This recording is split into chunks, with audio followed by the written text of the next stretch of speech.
பொது எதிரியாக என்பிபியை காட்டி அடுத்த தேர்தலில் இவர்களை வீழ்த்த வேண்டும் என்று எதிர்க்கட்சிகள் மிக பரவலாக பலமாக கங்கணம் கட்டிக்கொண்டு நிற்பதை வெளிப்படையாக காண முடிகின்றது. ஈரானுடைய வான்படை பலவீனமாக இருந்தாலும் ஈரானுடைய ஏவுகணைகளை எவ்வாறு அமெரிக்காவும் இஸ்ரேலும் சமாளிக்க போகின்றன என்பதும் ஒரு சிக்கலான கேள்விதான். அதை நாங்கள் ஈரான் ஒரு பலவீனமான நாடு என்று ஒரே அடியாக கூறிவிட முடியாது. நிலைமை எங்களுக்கு சாதகமாக இல்லை. அங்கே யுத்தம் சூழ்நிலை ஏற்பட்டு யுத்தம் வடித்தால் மத்திய கிழக்கில் இருந்து எங்களுக்கு வர புலம்பெயர்ந்த இலங்கையில் அனுப்புகிற பணத்தின் தொகை குறைவடைய போகின்றது.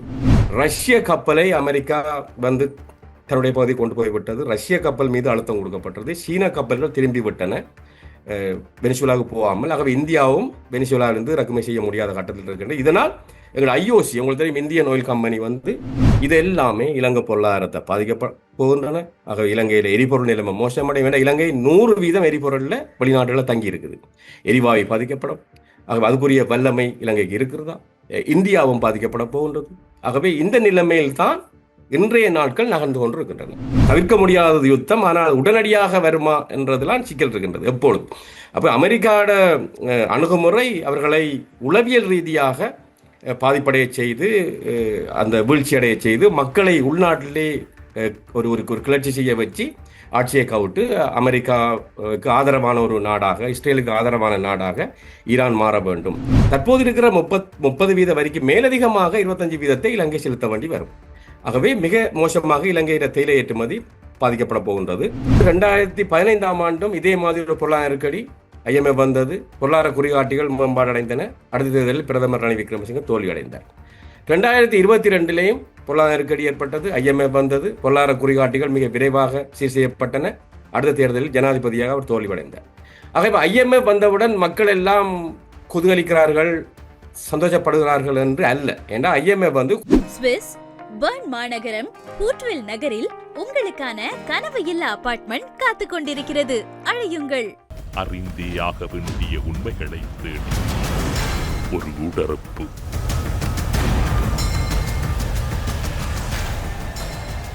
இன்றைய ஊடறுப்பு நிகழ்ச்சியில் எம்மோடு இணைந்து கொண்டிருக்கக்கூடியவர் கொழும்பு பல்கலைக்கழகத்தின் பொருளியல் துறையினுடைய தலைவராகவும் சிரேஷ்ட பேராசிரியராகவும் இருக்கக்கூடிய கலாநிதி கோபாலப்பிள்ளை அமிர்தலிங்கம் அவர்கள். ஊடறுப்பு நிகழ்ச்சியின் சார்பில் உங்களை வரவேற்பதில் மகிழ்ச்சி. வணக்கம். தமிழ் உங்களுக்கும் ஊடறுப்பு நேயர்களுக்கும் அன்பார்ந்த வணக்கம். புதிய வருடத்தில் பலரின் எதிர்பார்ப்பும் பலரின் கோரிக்கையும் ஒருமுறை பேராசிரியர் அமிர்தலிங்கத்தை அழைத்து வாருங்கள். பொருளாதாரம் தொடர்பாக இலங்கையில் என்ன இடம்பெறுகிறது என்று தெரியாது. எல்லோரும் ஒரு பக்கம் பொருளாதாரம் சீராக இருக்கிறது என்று கூறுகிறார்கள், இன்னும் ஒரு பக்கம் பொருளாதாரம் வீழ்ச்சியை கண்டு கொண்டிருக்கிறது என்று கூறப்படுகிறது. இந்த கால சூழ்நிலையில் சர்வதேச நாணய நிதியம் IMF-னுடைய வருகை தொடர்பில் கடந்த காலங்களில் குறிப்பாக ரணில் விக்ரமசிங்க ஜனாதிபதியாக இருந்தபோது கடுமையான விமர்சனங்கள் முன்வைக்கப்பட்டது. IMF வந்த பின்னர் அதிகளவான நெருக்கடி என்றெல்லாம் கூறப்பட்டது. IMF வந்த பின்னர் IMF-இன் நடைமுறைகளை இப்போது இருக்கக்கூடிய அரசு முறையாக பின்பற்றி செல்லுகின்றதா? IMF இலங்கை தொடர்பில் என்ன புரிதலோடு வெளிப்படுத்தல்களை செய்கிறது? மிகவும் தரப்பான கேள்வியை கேட்டுக்கிறீர்கள் தமிழ். அதற்கு முதல், நீங்கள் பலரும் எதிர்பார்க்கிறார்கள் என்று சொன்னபடியால பலரும் எதிர்பார்ப்பது உண்மை. ஆனால் ஒரு சிலர் நாங்கள் இருவரும் அமெரிக்காவுக்கு எதிராக கதைக்க வேண்டும் அல்லது அமெரிக்காவுக்கு சார்பாக கதைக்க வேண்டும், இன்னொருத்தர் இந்தியாவுக்கு சார்பாக கதைக்க வேண்டும், இன்னொருத்தர் இந்தியாவுக்கு எதிராக கதைக்க வேண்டும், இலங்கை அரசாங்கத்துக்கு எதிராக கதைக்க வேண்டும், இலங்கை அரசாங்கத்துக்கு சார்பாக கதைக்க வேண்டும் என்றெல்லாம் பேசுவதை காண முடிகின்றது. ஆனால் ஒரு ஆய்வாளனாக நான், நீங்கள் ஒரு ஊடகவியலாளராக ஒரு பக்கம் சார்பாக கதைப்பதால் எங்களுக்கு எந்த வித பிரயோஜனம் இல்லை. ஒரு யதார்த்தமான வாதம் தான் எல்லோருக்கும் பயனுடையதாக இருக்கும், என்ன நடக்கப் போகின்றது என்பது. அதை கூறிவிட்டு உங்களுடைய கேள்விக்கு வருகிறேன். IMF வந்து ஒரு நாடு சென்மதி நிலுவை பிரச்சனை, அதாவது அந்நிய செலாவணி பிரச்சனை எதிர்கொள்ளும் போது அந்த நாடு, அங்கத்துவ நாடு உதவி கேட்டால் உதவி செய்ய வருகின்றது. ஆனால் அண்மை காலங்களில் IMF வந்து பல நிபந்தனைகளை விதிக்கின்றது. இலங்கை ஒரு சிக்கல் இருந்த போது, 2022ஆம் ஆண்டு பொருளாதாரங்களில் இருந்த போது IMF-ஐ அணுகிய போது IMF மிக கடுமையான நிபந்தனை விதித்தது. உடனடியாக நீங்கள் வரி வருமானத்தை அதிகரிக்க வேண்டும், செலவுகளை குறைக்க வேண்டும், முதல் நிலுவையை நீங்கள் நெகட்டிவ், அதாவது எதிர்கணியத்திலிருந்து நேர்கணியமாக உயர்த்த வேண்டும். இதனால் ஏற்படுற பொருளாதார சமூக விளைவுகளை பற்றி, மக்களுக்கு ஏற்படுற விளைவுகளை பற்றி IMF சிந்தித்ததாக தெரியவில்லை. IMF வந்தால் பிரச்சனை தீர்ந்துவிடும் என்றால் 17 தரம் IMF வர வேண்டிய அவசியம் இல்லை. 2015ஆம் ஆண்டு, நாங்கள் அதுக்கு முதல் நடந்தவெல்லாம் விட்டு விடுவோம். 2015ஆம் ஆண்டு IMF வந்தது. சில பொருளாதார குறிகாட்டிகள் நல்லா அடைந்தன. அடுத்த தேர்தலில் அப்போதைய பிரதமர் ரணில் விக்ரமசிங்க தோல்வி அடைந்தார். 2015 நான் சொன்னது முதல் சொன்னது 2001ஆம் ஆண்டு. 2015ஆம் ஆண்டும் இதே மாதிரி ஒரு பொருளாதார நெருக்கடி IMF வந்தது. பொருளாதார குறிகாட்டிகள் மேம்பாடு அடைந்தன. அடுத்த தேர்தலில் பிரதமர் ரணில் விக்ரமசிங்க தோல்வி அடைந்தார். 2022லேயும் பொருளாதார நெருக்கடி ஏற்பட்டது. IMF வந்தது. பொருளாதார குறிகாட்டிகள் மிக விரைவாக சீர் செய்யப்பட்டன. அடுத்த தேர்தலில் ஜனாதிபதியாக அவர் தோல்வியடைந்தார். ஆகவே IMF வந்தவுடன் மக்கள் எல்லாம் குதூகலிக்கிறார்கள், சந்தோஷப்படுகிறார்கள் என்று அல்ல. ஏன்னா IMF குறுகிய காலத்தில் கடும் சுமைகளை மக்கள் மீது ஏற்படுத்துவதாகத்தான் IMF உடைய நிபந்தனைகள் இருக்கின்றன. அந்த வகையில் இப்பொழுதும் அந்த சுமை குறையவில்லை. பல்வேறுபட்ட நெருக்கடிகள் இருக்கின்றன நாட்டில். ஆனால் சில குறிகாட்டிகள் பணவீக்கம் கட்டுக்குள் இருக்கின்றது. அந்நிய செலாவணி கையிருப்பு ஒரு 6 பில்லியனுக்கு அதிகமாக வந்துவிட்டது. இவ்வாறான குறிகாட்டிகள் சிறப்பாக தான் இருக்கின்றன. கடன் கொடுக்கக்கூடிய நிலைமையில் 28ஆம் ஆண்டில் இலங்கை வந்துவிடும். ஆனால் இதுக்காக மக்கள் கொடுத்த சுமை அல்லது அந்த விலை பெரிதாகத்தான் இருக்கின்றது. IMF 2027ஆம் ஆண்டு மார்ச் மாதத்தில் அந்த நிபந்தனைகளை பூர்த்தி செய்து அந்த முதலாவது கட்டம் IMF வெளியேறிவிடும். அதற்கு பிறகு வளமையாக பொருளாதாரம் வளமை நிலைக்கு வந்துவிடும் என்றும் பரவலாக எதிர்பார்க்கப்படுகின்றது. ஆனால் வெளி உலக நிலைமை இலங்கைக்கு சார்பாக இல்லை. நிலைமை மோசமடைந்து கொண்டிருக்கின்றது. ஏன்னா இலங்கை ஒரு வர்த்தகத்தில் தங்கியிருக்கிற நாடு, உல்லாச பயணிகளின் வருகையில் தங்கியிருக்கிற நாடு, மிக முக்கியமாக இலங்கையர்கள் அனுப்பும் வெளிநாட்டிலிருந்து அனுப்பும் பணத்தில் தங்கியிருக்கிற நாடு. இந்த 3 விடயத்துக்கும் வெளிநாட்டு நிலைமை சாதகமாக இருக்க வேண்டும். நாங்கள் அதை பற்றி பேசுவோம். வெளிநாட்டு நிலைமை மோசமடைந்து கொண்டிருக்கின்றது. இந்த 3 துறைகளும் பாதிக்கப்படும் போது இலங்கை பொருளாதாரம் சிக்கலை எதிர்நோக்க போகின்றது. ஆனால் இவற்றையெல்லாம் IMF-ஆல கட்டுப்படுத்த முடியாது. எங்களுக்கு அந்த அளவு ஒரு பாதுகாப்பு IMF தர முடியாது. ஆகவே இலங்கையுடைய பொருளாதார மீட்சி என்பது IMF தாண்டி செல்லக்கூடிய நிலைமையில் தான் இன்று உலகம் காணப்படுகின்றது. ஒரு சிறிய $100 பில்லியன் மொத்த உள்நாட்டு உற்பத்தியாக கொண்ட ஒரு நாடால வெளிநாட்டு வர்த்தகத்தில் அதிகமாக தங்கியிருக்கிற நாடு, உல்லாச பயணத்துறையில் அதிகமாக தங்கியிருக்கிற நாடு, வெளிநாட்டிலிருந்து கிடைக்கும் பண அனுப்புதல்களில் அதிகமாக தங்கியிருக்கிற நாடு என்ற வகையில் இலங்கை சில விடயங்களை தாங்க இயலாது. இதுதான் வரலாற்றில் நடந்திருக்கின்றது. ஆகவே IMF வந்தவுடன் எல்லாமே சரியாகிவிட்டன என்று சொல்வதற்கு இல்லை. நீங்கள் IMF தொடர்பில் குறிப்பிட்டீர்கள். IMF இலங்கைக்குள் வந்தபோது அல்லது பொருளாதார நெருக்கடி ஏற்பட்ட போது சர்வதேச நாணய நிதியத்தை நோக்கி ரணில் விக்ரமசிங்க அரசு அன்றைய காலத்தில் சென்றபோது கடுமையான முன்வைக்கப்பட்ட குற்றச்சாட்டொன்று வரி சுமை என்பது சாதாரண மக்கள் தொடங்கி அனைத்து மட்டங்களிலும் இருக்கக்கூடியவர்களை பெருமளவிலே தாக்கப் போகின்றது என்று கூறப்பட்டது. ஆனால் இப்போது அவை தொடர்ந்து கொண்டிருக்கின்றது. வரி சுமை அதிகரிக்கப்பட்டிருக்கின்றது.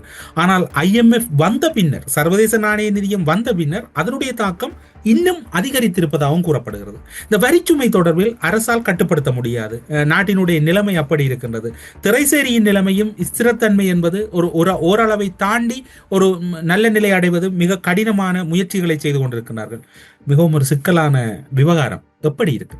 நீங்கள் மிக சிறப்பான கேள்வியை கேட்டிருக்கிறீர்கள். உண்மையிலே வரிச்சுமை IMF வந்தவரவு கடுமையாக அதிகரிக்கப்பட்டது. கடந்த காலத்தில் கடந்த ஆட்சியாளர்களால் விடப்பட்ட தவறுக்கெல்லாம் இப்பொழுது மக்கள் தான் விலையை கொடுத்து கொண்டிருக்கிறார்கள். உங்களுக்கு தெரியும், பெறுமதி சேர்க்கப்பட்ட வரி VAT அது 18% அதிகரிக்கப்பட்டது. அந்த வரி மூலம் அனைத்து மக்களும், அது ஏழைகளாக இருக்கலாம், நடுத்தர வருமானம் உடையவர்களாக இருக்கலாம், செல்வந்தர்களாக இருக்கலாம், எல்லோருமே பாதிக்கப்பட்டு கொண்டிருக்கிறார்கள். அவர்கள் வாங்கும் ஒவ்வொரு பொருளின் மீதும் வரி இருக்கின்றது. ஆகவே அவருடைய கொள்ளுணர்வு சக்தி குறைவடையும். இதனால் பொருளாதாரத்துக்கும் பாதிப்பு இருக்குது. அடுத்தது வருமான வரி. உங்களுக்கு தெரியும், அது ஆக கூடுதலாக 36 ஒரு அளவுக்கு வருமானம் உடையவர்கள், சம்பளம் பெறுபவர்கள், தனியார் துறை அரசு ஊழியர்கள் எல்லோருமே ஒரு 3 லட்சத்துக்கு மேலெல்லாம் அதிகமாக பெறுபவர்கள் கிட்டத்தட்ட 36% வரியை கட்டிக்கொண்டிருக்கிறார்கள். இது மேலை நாடுகளுக்கு நிகரான வரி. பலர் கடன் பெற்றிருக்கிறார்கள். அவர்களெல்லாம் கடுமையான அழுத்தங்களை எதிர்கொள்கிறார்கள். அடுத்து கூட்டுத்தாபனங்கள் மீதான வரியும் மிக அதிகமாக இருக்கின்றன. இதனால் வெளிநாட்டு முதலீடுகள் வராது. இந்த வருமான வரி அதிகமாக இருப்பதால், கோர்ப்பரேட் டாக்ஸ், கூட்டுத்தாபனங்கள் நிறுவனங்கள் மீதான வரி அதிகமாக இருப்பதால் வெளிநாட்டு முதலீடுகள் எங்களுக்கு வராது. அதே நேரம் இந்த வருமான வரி, தனிநபர் வருமான வரி 36% இருப்பதால் வைத்தியர்கள், விரிவுரையாளர்கள், பொறியியலாளர்கள், வங்கித்துறையினர் எல்லாம் பலர் நாட்டை விட்டு வெளியேறி கொண்டிருக்கிறார்கள். இதையெல்லாம் IMF கவனிக்கவில்லை. இவை எல்லாமே நாட்டின் பொருளாதாரம் மீது நீண்ட காலத்தில் மிக பாதிப்பை ஏற்படுத்தக்கூடிய விடயங்கள். அது புலம்பெயர்வு, நிபுணர்களின் புலம்பெயர்வு மிக மிக மிக மோசமாக இலங்கை பொருளாதாரத்தை நீண்ட காலத்தில் பாதிக்கப் போகின்றது. ஆகவே இந்த வரிச்சுமை எல்லாம் மக்கள் தான் எதிர்கொள்கிறார்கள். ஆனால் பலர் வரி செலுத்தாமல் இருக்கிறார்கள். உங்களுக்கு தெரியும், அந்த டிஜிட்டலைசேஷன் இலங்கையில் மெதுவாகத்தான் வந்து கொண்டிருக்கின்றது. ஆகவே கண்ணுக்கு தெரியாமல் வணிகத்துறையில் ஈடுபடுபவர்கள் எல்லாம் பெருமளவு வரி செலுத்துவதில்லை. கண்ணுக்கு தெரிபவர்கள் மீது தான் கடுமையான வரி அழுத்தங்கள், வரி சுமைகள் இருக்கின்றன. ஆகவே வரி வருமானம் அதிகரித்திருக்கின்றது என்று ஒரு வகையில் அரசாங்கம் பெருமைப்பட்டாலும் அந்த சுமை, அந்த துன்பம் மக்கள் மீது மிக அதிகமாக IMF வந்த பிறகு மிக அதிகமாக இருப்பது உண்மைதான். ஆகவே வெறுமனே புள்ளி விவரங்களுடன் தான் IMF விளையாடி கொண்டிருக்கின்றது. வரவு திட்ட பற்றாக்குறையை குறைக்க வேண்டும், வரி வீதத்தை அதிகரிக்க வேண்டும், கடன் சுமையை குறைக்க வேண்டும். இதெல்லாம் இலக்கங்களில் சில வேளை இலங்கை அரசாங்கத்துக்கு சாதகமாக இருக்கலாம்.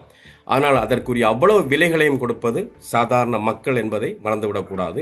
இதன் மூலம் தாக்கங்கள், யார் ஆட்சியில் இருந்தாலும் தாக்கங்கள், பொருளாதாரம் மெதுவான வளர்ச்சிக்கு இட்டு செல்லும். ஏனென்று சொன்னால் உங்களுக்கு தெரியும், வெளிநாட்டு முதலீடுகளுக்கு வருவதில் குறைவு ஏற்பட்டால் அல்லது மூலசாலிகள் எல்லாம் வெளியேற முற்பட்டால் இதெல்லாம் பொருளாதாரம் மீது நீண்டகால தாக்கத்தை ஏற்படுத்தக்கூடிய விடயங்களாக தான் இருக்கின்றன. நீங்கள் குறிப்பிட்டிருந்தீர்கள் சர்வதேச நாணய நிதியம், இன்னும் பல காரணிகள் இலங்கையில் இருந்தாலும் கூட, ஆனால் இலங்கையில் ஏற்பட்டிருக்கக்கூடிய நெருக்கடியை யாரும் தவிர்க்க முடியாது என்று.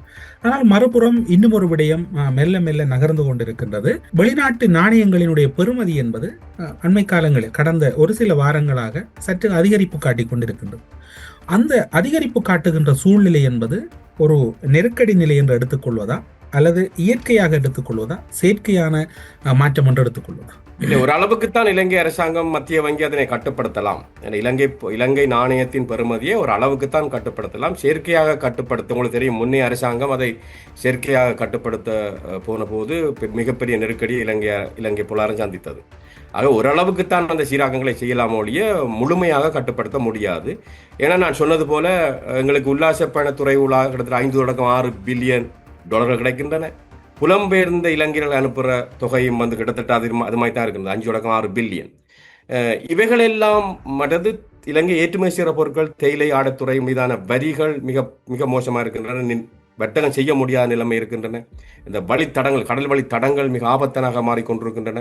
இதையெல்லாம் இலங்கை போன்ற சிறிய பொருளாதாரத்தால் கட்டுப்படுத்த முடியாத விடயங்கள். ஆகவே இந்த நிலைமையில இலங்கைக்கு உள்ளே வரும் அந்நிய செலாவணியிட தொகை குறைவடைந்து வெளியே இலங்கை இறக்குமதி செய்கிற பொருட்கள் எல்லாம் அத்தியாவசிய பொருட்கள். அது எரிபொருளாக இருக்கலாம், எரிவாயுவாக இருக்கலாம், மூலப்பொருட்களாக இருக்கலாம், மருந்து பொருட்களாக இருக்கலாம்.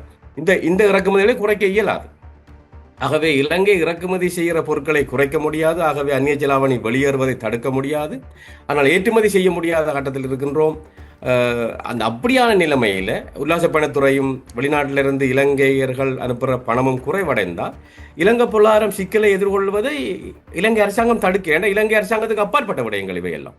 ஆகவே எங்களுடைய பொருளாதாரத்தில் எதிர்காலம் மீட்சி என்பது பல்வேறுபட்ட வெளியக காரணிகளிலும் தங்கி இருக்கின்றன. அதான் அப்படிதான் நாங்கள் கூற வேண்டும். இப்போது நீங்கள் குறிப்பிட்ட விடயத்தில் முன்னர் நீங்கள் குறிப்பிட்டிருந்தீர்கள், நீங்கள் ஈரானுக்கு ஆதரவில்லை, அமெரிக்காவுக்கு ஆதரவு, இந்தியாவுக்கு ஆதரவில்லை, எதிராக பல முன்னுக்கு பின் முரணான கருத்துக்கள் கூறினார்கள். ஆனால் இப்போது உலக அளவிலே ஈரான் அமெரிக்கா இடையிலான ஒரு போர் மேகம் சூழ்ந்திருக்கக்கூடிய சூழ்நிலையில் இலங்கையில் இதனுடைய தாக்கம் எப்படி இருக்கும் என்று நீங்கள் கருதுகிறீர்கள்? அதை நீங்கள் மீண்டும் சுட்டிக்காட்டியதுக்கு நன்றி. இப்போ நாங்கள் என்ன நடக்க போகின்றது என்பதை சொல்வதில் தான் மக்களுக்கு அது நன்மை பிரயோஜனமாக இருக்கக்கூடும். நாங்கள் கண்டிக்கிறது அல்லது ஆதரிக்கிறது என்பது ஒரு வகையான பகுப்பாய்வு. நான் அடுத்த கட்டமாக என்ன நடக்க போகின்றது என்பதை கூறுவதில் தான் தொடர்ச்சியாக என்னுடைய விருப்பத்தை காட்டுகின்றேன்.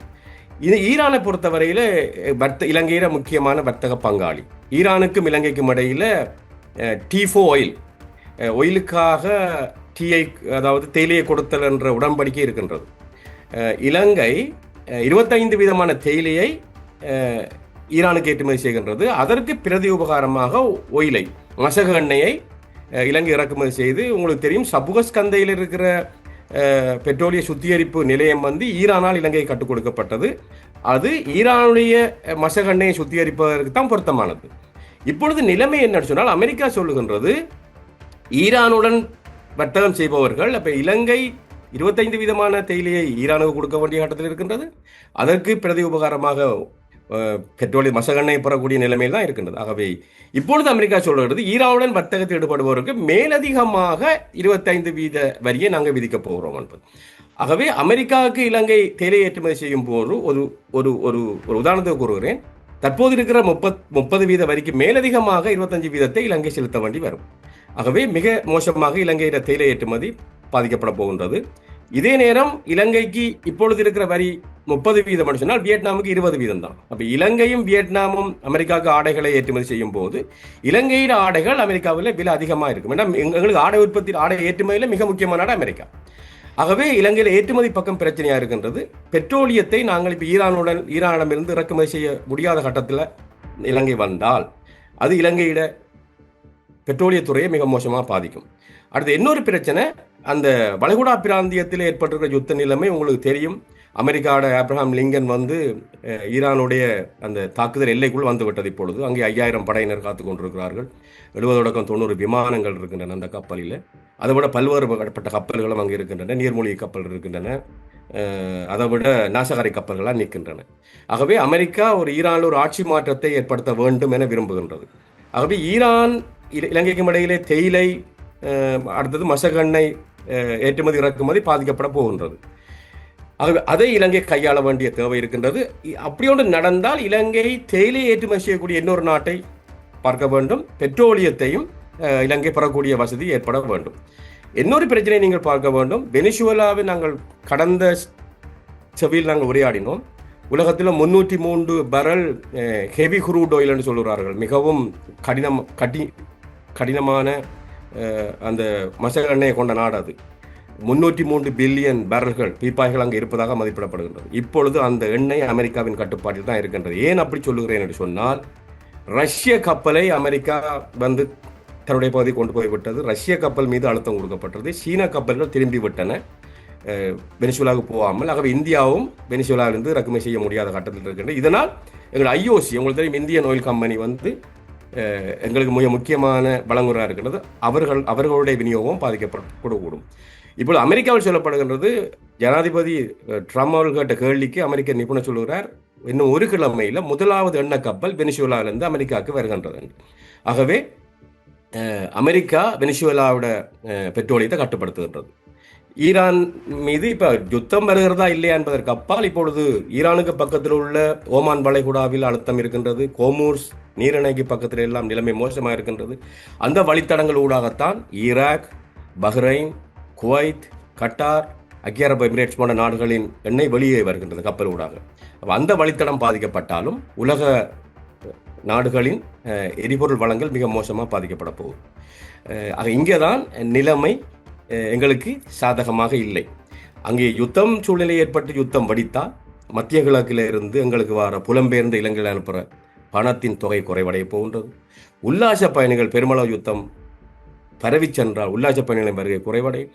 இது எல்லாமே இலங்கை பொருளாதாரத்தை பாதிக்க போகின்றன. ஆக இலங்கையில் எரிபொருள் நிலைமை மோசமடையும். ஏன்னா இலங்கை 100% எரிபொருளில் வெளிநாடுகளில் தங்கி இருக்குது. எரிவாயு பாதிக்கப்படும். ஆகவே அதுக்குரிய வல்லமை இலங்கைக்கு இருக்கிறதா? இந்தியாவும் பாதிக்கப்பட போகின்றது. ஆகவே இந்த நிலைமையில் தான் இன்றைய நாட்கள் நகர்ந்து கொண்டு இருக்கின்றன. நீங்கள் கூறுகின்ற விடயத்தை பார்த்தால் ஈரான் அமெரிக்கா இடையில் போர் மேகம்தான் சூழ்ந்திருக்கிறது. ஆனால் அமெரிக்க துருப்பினர் பாரிய அளவில் தயார் நிலையில் இருக்கின்றார்கள், நகர்த்தப்பட்டிருக்கின்றது. அவ்வாறான ஒரு சூழ்நிலை ஏற்படும் என்று, அல்லது ஏற்பட்டுவிடும், அல்லது அண்மித்து விட்டது என்று எல்லோரும் கூறுகிறார்கள். உங்களுடைய அனுபவத்தில் அந்த விவகாரம் அல்லது அந்த ஒரு மிகவும் உலகத்தையே பெரும் பின்னடைவை எதிர்நோக்க வைக்கக்கூடிய விவகாரம் என்று எல்லோரும் கருதக்கூடிய ஈரான் அமெரிக்கா இடையிலான அந்த போர் என்பது நிகழ்வதற்கு வாய்ப்பு இருக்கு? உண்மையிலே பல விமானந்தாய கப்பல்கள் அந்த பிராந்தியத்தில் நங்கூரமிட்டிருக்கின்றன. இஸ்ரேலுக்கு பக்கத்தில் மிகப்பெரிய விமானந்தாய கப்பல் தியோடர் ரூஸ்வெல்ட் நிற்கின்றது. ஈரானுக்கு அண்மையாக தாக்குதல் வளையத்துக்குள்ள ஆப்ரஹாம் லிங்கன் நிற்கின்றது.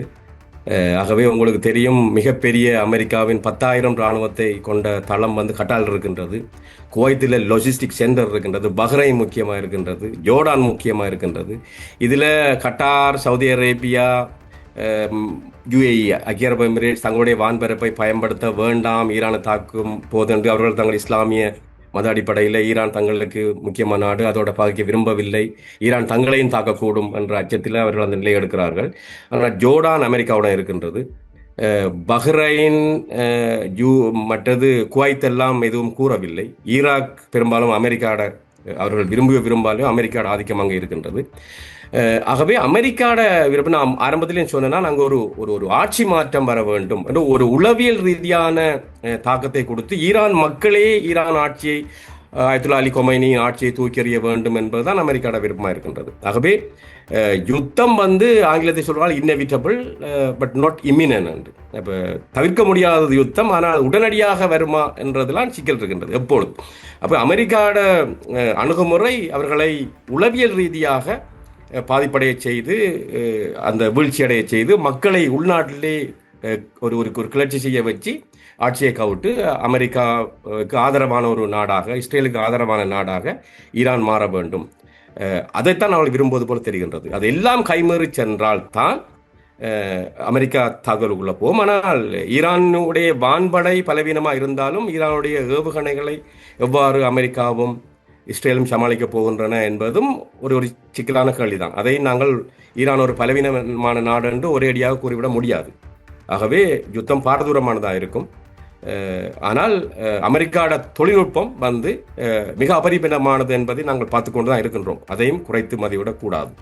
சர்வதேச அளவில் எதிர்பார்க்கப்படுகின்ற யுத்தத்தின் மத்தியில் பல சர்வதேச கப்பல்களினுடைய எண்ணெய் நிரப்புதல் அல்லது சற்று ஓய்வு இடமாக சிங்கப்பூர் திகழ்கிறது.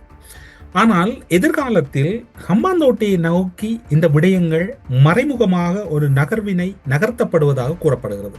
இந்த சர்வதேச கடற்பரப்பு கூடாக இலங்கை கூடாக ஊடறுக்கின்ற போது அதனுடைய பயண நேரங்கள் குறைவடைகின்றது. மாறாக சிங்கப்பூர் சென்று திரும்புகின்ற போது அது சென்று திரும்பி அதற்குரிய நேர விடயங்கள் அதிகரிப்பதாகவும் கூறப்படுகிறது. இதில் ஏதாவது உண்மைத்தன்மை இருக்கின்றதா அல்லது அதை நோக்கிய நகர்வுகள் இலங்கை கூடாக நகர்த்தப்படுகிறது? சிங்கப்பூர் உங்களுக்கு தெரியும், மலாக்கா நீரிணை ஊடாக வரும் கப்பல்கள் சிங்கப்பூர் ஊடாக அது ஒரு முக்கியமான துறைமுகமாக இருக்கின்றது. அந்த வழியில் தான் திருவோணமலை துறைமுகமும் ஹம்பாந்தோட்டை துறைமுகமும் வருகின்றன. ஆனால் திருவோணமலை துறைமுகம் அபிவிருத்தி செய்யப்படவில்லை. ஹம்பாந்தோட்டை துறைமுகம் உங்களுக்கு தெரியும் 99 வருட குத்தகைக்கு சீனாவுக்கு வழங்கப்பட்டுள்ளது. ஆகவே இந்த இடத்துல சிங்கப்பூர் உண்மையிலேயே வினைத்திறனான துறைமுகமாக இருக்குது. ஆனால் கட்டணங்கள் அதிகமானதாக குற்றம் சாட்டப்படுகிறது. ஆனால் கொழும்பை பொறுத்தளவில் கட்டணங்கள் குறைவாக இருந்தாலும் தாமதம் ஏற்படுவதாகவும் கருத்து இருக்கின்றது. ஆகவே இந்த இடத்துல திருவோணமலையும் ஹம்பாந்தோட்டையும் அந்த கிழக்கு பக்கமாக மிக முக்கியமான வழித்தடத்தில் இருந்தாலும் சிங்கப்பூர் வினைத்திறனில் அதிகூடியதாக இருப்பதால் சிங்கப்பூர் துறைமுகத்தின் முக்கியத்துவம் குறையாது. ஆனால் அந்த கிழக்கு பிராந்தியம் சூடாகி கொண்டிருக்கின்றது. உங்களுக்கு தெரியும், சீனாவுக்கும் ஜப்பானுக்கும் இடையில முருகல் நிலை இருக்கின்றது. சீனாவுக்கும் பிலிப்பைன்ஸுக்கும் இடையில முருகல் நிலை இருக்கின்றது. தாய்வானுக்கு என்ன நடக்க போகிறது என்ற இந்த நிலைமையை வைத்து பார்க்கும்போது திருவோணமலையும் கம்பாந்தோட்டையும் நிச்சயமாக முக்கியத்துவம் பெற போகின்றன. அந்த வகையில் இலங்கையிட இட அமைவு இந்த இடத்துல கவனிச்சு பார்க்கப்பட வேண்டிய விடயமாக தான் இருக்கு. நிச்சயமாக கவனிக்கப்பட வேண்டிய அந்த இடத்துல சீனா, இந்தியா, அமெரிக்கா 3 நாடுகளுமே இலங்கை அமைவிடத்தை குறிவைத்து தான் காய் நகர்த்துகின்றன. இப்போது இன்னும் ஒரு விடயம் பேசப்படுகிறது. இந்த ஆட்சி நீடிக்குமா? ஆட்சி ஏப்ரல் மாதத்தோடு முடிவடைந்து விடும் அல்லது கடந்த டிசம்பரோடு முடிவடைந்து விடும் என்று கூறப்பட்டது. ஆனால் இப்போது ஜனவரி வந்துவிட்டது. ஏப்ரலோடு முடிவடைந்து விடும் அல்லது இவர்களால் இந்த ஆட்சியை கொண்டு செல்ல முடியாது. பல திணைக்கள தலைவர்கள் தொடர்ச்சியாக பதவி விலகி கொண்டிருக்கிறார். என்ன காரணமாக இருக்கு? முக்கியமான ஒரு துறை அரசு செயலிழந்து விடும் என்று எதிர்க்கட்சிகள் குற்றச்சாட்டுகள் முன்வைக்கின்ற ஒரு புறம் இருக்க, மறுபுறத்திலே அவர்கள் தரப்பிலே இன்னும் ஒரு குற்றச்சாட்டு இருக்கின்றது. அரசு திணைக்களங்களின் தலைவர்கள் தொடர்ச்சியாக பதவி விலகிறார்கள். நேற்றைய தினமும் ஒரு முக்கிய துறையினுடைய தலைவர் பதவியில் இருக்கிறார். என்னதான் இடம்பெறுகிறது? இது ஒரு பரவலாக குற்றச்சாட்டு இந்த அரசாங்கத்தின் மீது வைக்கப்படுவது. அவர்கள் தங்களுடைய ஆதரவாளர்களை தான் பெரிய முக்கியமான பதவிகளுக்கு நியமிக்கிறார்கள் என்ற ஒரு குற்றச்சாட்டு இருப்பது உண்மைதான். ஆனால் உங்களுக்கு தெரியும், இந்த ஜேவிபியா இருக்கலாம் அல்லது என்பிபியா இருக்கலாம், அவர்களுடைய பாரம்பரிய வாக்கு சதவீதம் ஒரு 3 தொடக்கம் 4% அந்த மாதிரி தான் இருந்தது.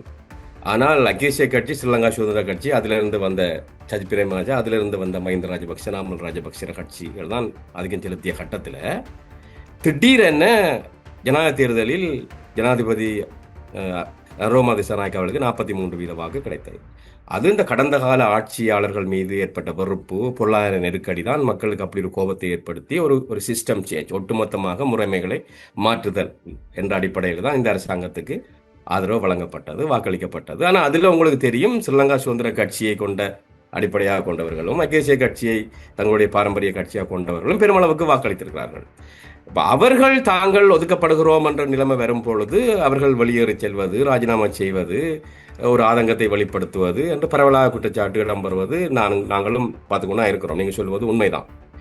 ஆனால் இதே அரசாங்கம் உங்களுக்கு தெரியும், அவர்களுடைய வாக்குத்தளத்தை தற்காலிகமாகத்தான் அது மிக அதிகமாக அதிகரித்தது. ஜனாதிபதி தேர்தலில் 43% என்று சொன்னால் பொது தேர்தலில் ஜனாதிபதி 43%, பொது தேர்தலில் 59% மேலே போனது. ஆகவே அந்த வாக்கை அவர்கள் தக்க வைக்க முற்படுகிறார்கள். ஆனால் அவர்கள் எந்த அளவு தூரம் அந்த ஐக்கிய தேசிய கட்சியினரையும் ஸ்ரீலங்கா சுதந்திர கட்சி அந்த ஆரம்பத்தில் அவர்களுடைய தாயக கட்சிகளிலிருந்து தங்களுக்குள்ள நிச்சயமாக நிரந்தரமாக எவ்வளவு தூரம் கொண்டு வரப் போகிறார்கள் என்பதில் தான் அவருடைய அடுத்த வெற்றி தங்கி இருக்கின்றது. ஆகவே நீங்க சொல்லுவது போல சில திணைக்கள தலைவர்கள் அவர்களுடைய கட்சி பாரம்பரியமாக வேறு கட்சியா இருந்து இந்த கட்சி தங்கள் மீது இந்த அரசாங்கம் கூடுதல் அழுத்தத்தை கொடுக்கிறது என்று சொல்லும்போது அவர்கள் பலர் ராஜினாமா செய்வதையும் காண முடிய இருக்கின்றது. அது உண்மைதான். ஆனால் நீங்கள் இப்போது முக்கியமான ஒரு விடயத்தை முன்வைத்தீர்கள். கடந்த ஆட்சி காலத்தில் நியமிக்கப்பட்ட அரச நிறுவனங்கள் அல்லது பொது நிறுவனங்களின் தலைவர்கள் தான் இப்போது அந்த பதவி விலகுகின்ற வேலைகள் அல்லது பதவி விலகுகின்ற செயற்பாடுகளில் ஈடுபடுகிறார்கள் என்று இதுவும் ஒரு புரிதலுக்காகத்தான் கேட்கின்றேன். ஒரு ஆட்சி மாற்றம் இடம்பெறுகின்ற போது அந்த ஆட்சி மாற்றத்துக்கு ஏற்றாற்போல் தான் ஜனாதிபதியின் செயலாளர் நியமிக்கப்படுகின்றார். பல ஜனாதிபதியினுடைய முக்கிய விடயங்கள் நாடாளுமன்ற செயலாளர் நாயகமாக இருக்கலாம், அமைச்சுக்களின் செயலாளர் நியமிக்கப்படுகின்றார். ஏன் இந்த விடயத்தில் மட்டும் ஒரு முரண்நிலையை பொது வழியில் எல்லோரும் முன்வைக்கின்றார்கள்? அரச திணைக்களங்களின் தலைவர்கள் அந்த ஆட்சியாளர்களால் தானே நியமிக்க முடியும். ரணில் விக்ரமசிங்கே, மைத்ரிபால சிறிசேன, மஹிந்த ராஜபக்ச நியமித்தவர்களோடு இவர்கள் பயணிக்க வேண்டும் என்பது ஒரு கட்டாயம். இது ஒரு யதார்த்தமான கேள்வி. உங்களுக்கு தெரியும், ஐக்கிய தேசிய கட்சி பதவிக்கு வந்தால் அவர்களுடைய ஆதரவாளர் நியமிப்பது, அப்பொழுது ஸ்ரீலங்கா சுதந்திர கட்சிக்காரர்கள் காத்துக் கொண்டிருப்பார்கள். அவர்களுடைய ஆட்சி வந்த பிறகு அவர்களுக்கு முன்னுரிமை கொடுக்கப்படும். காங்கிரஸ் வந்தால் காங்கிரஸ்காரர்கள், அதே மாதிரி பிஜேபி வந்தால் பிஜேபிக்காரர்கள். ஏன் அமெரிக்காவில் ஜனநாயக கட்சி வரும்போது அவர்களுடைய ஆதரவாளர்கள், குடியரசுக் கட்சி வரும்போது அவருடைய ஆதரவாளர்கள் பதவிகளை பெறுவது வழமைதான். அதை நாங்கள் குற்றஞ்சாட்ட இயலாது. ஆனால் இங்கே ஜேவிபி என்பிபியுடைய கதை சற்று வித்தியாசமானது. ஏன்னா அவர்களுடைய ஆதரவாளர்கள் தங்களை வெளிப்படையாக காட்டிக்கொண்டவர்கள் இவ்வளவு காலமும் ஒரு குறுகிய வட்டத்தினர். நான் சொன்ன மாதிரி 3-4 வீதம் ஒவ்வொரு அலுவலகத்திலும் சிலதான் இருப்பார்கள். ஆனால் அவர்கள் ஆட்சிக்கு வந்தவுடன் அங்கே சிக்கல் உருவாகின்றன. ஆட்சிக்கு வந்தவுடன் அவர் ஒட்டுமொத்த காட்சியையும் மாற்ற வேண்டிய கட்டத்தில் இந்த அரசாங்கம் இருக்கின்றது. தங்களுடைய ஆதரவாளர்களாக மாற்றுவது என்பது அது இலகுவான விடயம் அல்ல. ஆகவே அதில் ஒரு தடுமாற்றம் தெரிவிக்கின்றது. பதவி இழப்பவர்கள் நீங்கள் யார் என்று கேட்டு சொன்னால் அவர்கள் ஐக்கிய தேசிய கட்சிக்காரரா அல்லது ஸ்ரீலங்கா சுதந்திர கட்சிக்காரரா என்ற ஒரு கேள்வி வருகின்றது. ஆகவே இது ஒரு அரசாங்கத்துக்கு ஒரு சிக்கலான கட்டம்தான். ஒன்று, அதிகாரிகளை தங்களுக்குரிய ஆதரவாளர்களை தெரிவு செய்வது, மக்களை தங்களுடைய நிரந்தர ஆதரவாளராக மாற்றுவது என்பதில் கடும் சவாலை இந்த அரசாங்கம் எதிர்கொள்கின்றது. ஆனால் அதை நோக்கித்தான் அவர்கள் காய நகர்த்துகிறார்கள். ஏன்னா அடுத்த தேர்தலில் அவர்கள் வெற்றி பெற வேண்டும். ஆக அதுக்குரிய காய்களை நகர்த்துகிறார். அதை நீங்கள் பிழை என்றும் சொல்ல இயலாது. அது உலகத்தில் எல்லாரும் செய்வோம் பிழையந்தான். அதை நாங்கள் எழுந்தமானத்தில் இந்த அரசாங்கம் மட்டும் செய்யக்கூடாது என்றும் சொல்ல இயல. எல்லோரும் அதை வளமை ஐக்கிய தேசிய கட்சி செய்தது, ஸ்ரீலங்கா சுதந்திர கட்சி செய்தது, காங்கிரஸ் செய்தது, அதிமுக செய்தது, திமுக செய்தது, அமெரிக்காவில் ஜனநாயக கட்சி செய்தது, குடியரசுக் கட்சி செய்தது. ஆகவே இந்த அரசாங்கம் செய்யும் போது அதை பிழை என்றும் சொல்ல இயலாது. அந்த விடம் தான் இங்கு ஒரு சிக்கல். ஆனால் அதனை காரணமாக வைத்துக்கொண்டு இப்போது பொது வழியில் எல்லோரும் அரசு திணைக்களங்களில் தலைவர்கள் பதவி விலகுகிறார்கள். அந்த பதவி விலகல் என்பது அனுரவுக்கு பெரும் பாதிப்பை ஏற்படுத்த போகின்றது, அரசின் அதிருப்தியால் விலகுகிறார்கள் என்றெல்லாம் கூறப்படுகிறது. ஆனால் அவர்கள் நியமித்த காலப்பகுதியை பார்த்தால் அவர்கள் நியமிக்கப்பட்ட இடம் முன்னைய காலப்பகுதியாக இருக்கின்றது.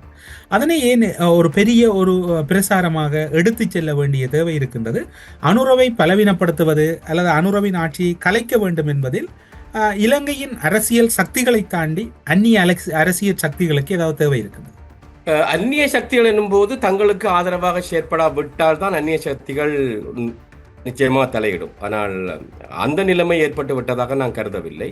ஆனால் இலங்கையிலே பலர், உங்களுக்கு தெரியும், இலங்கையிலே பச்சை நீலம் அந்த 2 கட்சிகளையும் அடிப்படையாக கொண்டு அதிலிருந்து வந்தவர்களுக்கு இந்த அரசாங்கத்தை இனிமேல் ஆட்சியில் விடக்கூடாது என்று எல்லோரும் ஒற்றுமைப்பட முற்படுவதும் நீங்கள் பார்க்கிறீர்கள்.